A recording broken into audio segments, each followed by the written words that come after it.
ശ്രീലങ്കൻ യുവതി ശശികല ശബരിമല ദർശനം നടത്തിയെന്ന സംഭവത്തിൽ ആശയക്കുഴപ്പം തുടരുന്നു. യുവതി ദർശനം നടത്തിയെന്ന് മുഖ്യമന്ത്രിയും പോലീസും സ്ഥിരീകരിക്കുമ്പോഴും തന്ത്രി കണ്ഠരര് രാജീവരും ദേവസ്വം ബോർഡും ഇക്കാര്യത്തിൽ വ്യക്തത വരുത്തിയിട്ടില്ല. ദൃശ്യങ്ങളിൽ വ്യക്തതയില്ലാത്തതിനാൽ ശുദ്ധിക്രിയ വേണ്ടെന്ന നിലപാടിലാണ് തന്ത്രി. മകരവിളക്കിന് മുന്നോടിയായുള്ള പൂജകൾക്കൊപ്പം ശുദ്ധിക്രിയ നടത്തുമെന്നും തന്ത്രി വ്യക്തമാക്കി. എന്നാൽ കോടതിയലക്ഷ്യവും ഐത്താചരണവും ഭയന്നാണ് തന്ത്രി കടുത്ത നിലപാടിൽ നിന്ന് മാറിയതെന്നും അറിയുന്നു.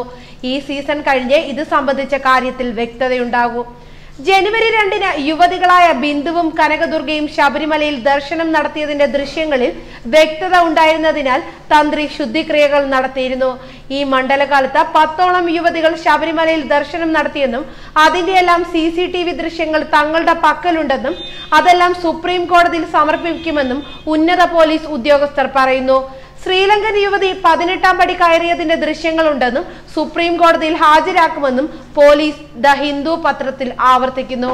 ഊരാളന്മാരായ ദേവസ്വം ബോർഡിന്റെ അനുമതിയില്ലാതെ ശുദ്ധിക്രിയ നടത്തി തന്ത്രിയുടെ നിലപാട് സുപ്രീം കോടതി വിധിയുടെ അന്തസത്തയ്ക്ക് ചേരാത്തതാണെന്ന് ദേവസ്വം ബോർഡ് പ്രസിഡന്റ് വ്യക്തമാക്കിയിട്ടുണ്ട്. ഇതേ തുടർന്ന് 15 ദിവസങ്ങൾക്കകം വിശദീകരണം നൽകണമെന്ന് ആവശ്യപ്പെട്ട് തന്ത്രിക്ക് നോട്ടീസും നൽകി. ഇനിയും ആചാരം ലംഘിച്ചാൽ ശശികല ആചാരം ലംഘിച്ചെന്ന് സ്ഥിരീകരിച്ചാലും പരിഹാരക്രിയകൾ ചെയ്യുമെന്ന നിലപാടിൽ താൻ ഉറച്ചു നിൽക്കുമെന്ന് തന്ത്രി വ്യക്തമാക്കിയതായും അറിയുന്നു. മുഖ്യമന്ത്രിയും മറ്റു മന്ത്രിമാരും തന്ത്രിക്കെതിരെ രംഗത്ത് വരികയും കോടതി വിധി നടപ്പാക്കിയില്ലെങ്കിൽ സ്ഥാനമൊഴിഞ്ഞു പോവുകയാണ് വേണ്ടതെന്ന് മുഖ്യമന്ത്രി ആവശ്യപ്പെടുകയും ചെയ്ത സ്ഥിതിക്ക് തന്ത്രിക്ക് സർക്കാരിനും ബോർഡിനും വഴങ്ങി പ്രവർത്തിക്കാനാവൂ.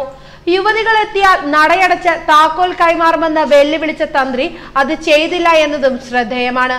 ന്യൂസ് ഡെസ്ക് മലയാളി വാർത്ത.